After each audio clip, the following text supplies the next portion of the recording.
அர்ச்சிஷ்ட அந்தோனியார் வணக்க மாதம் 21வது நாள். ரோமானியா நாட்டில் நடந்த நிகழ்ச்சிகள்.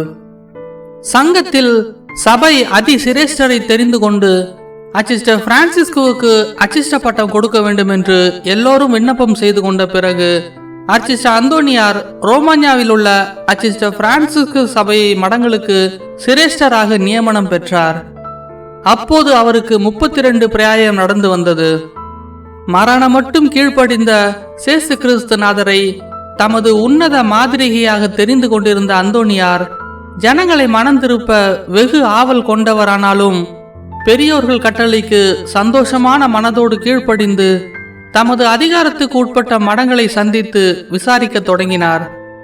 ரோமானியா நாட்டில் உள்ள மடங்களுக்கு அநேக வருஷ காலம் சிரேஷ்டராக இருந்து அம்மடங்களை அடிக்கடி சந்தித்து வெகு பக்தி விமரிசையோடும் அன்போடும் சந்நியாசிகளை விசாரித்து தமது உத்தம மாதிரிகையினாலும் சாந்த குணத்தினாலும் எல்லோரும் புண்ணிய வழியில் நடப்பதற்கு ஏவி வந்தார்.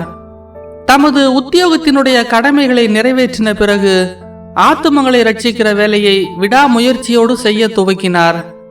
பல விடங்களை சந்தித்து பிரிவினைக்காரர் அநேகரை மனம் திருப்பி எளியவர்களை வலியவர்களுடைய கொடுமையினின்று விடுவித்து பகையாளிகளை சமாதானப்படுத்தி பலவித நன்மை உபகாரங்களை செய்து வந்தார்.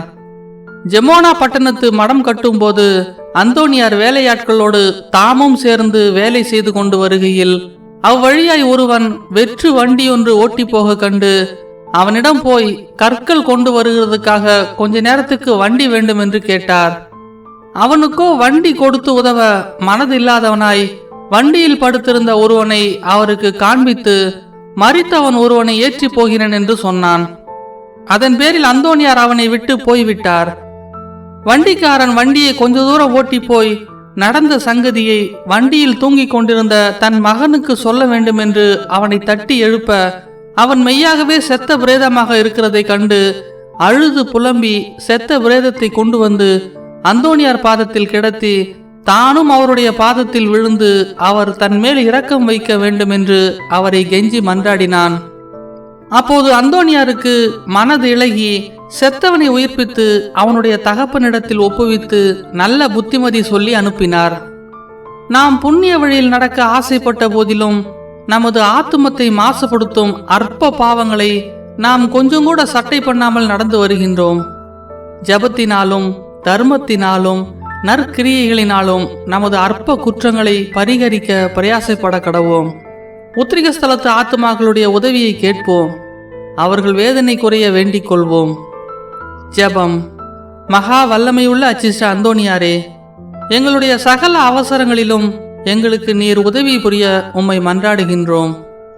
எங்கள் கஸ்திகளிலும் வியாதிகளிலும் இக்கட்டுகளிலும் ஆறுதலும் துணையுமாயிருந்து இவ்வுலகில் எங்களுக்கு பசாசினாலும் துர்மார்க்கராலும் உண்டாகவிருக்கிற திண்மைகளை அகற்றி எங்களை மோட்ச ராஜ்யம் சேர்த்தருள உம்மை மன்றாடுகின்றோம்.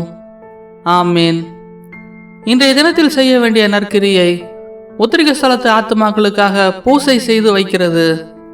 இன்றைய தினத்தில் அடிக்கடி சொல்ல வேண்டிய மனவல்லிய ஜபம். கீழ்ப்படுதலின் கண்ணாடியான அர்ச்சிஷ்ட அந்தோனியாரே, எங்களுக்காக வேண்டிக் கொள்ளும்.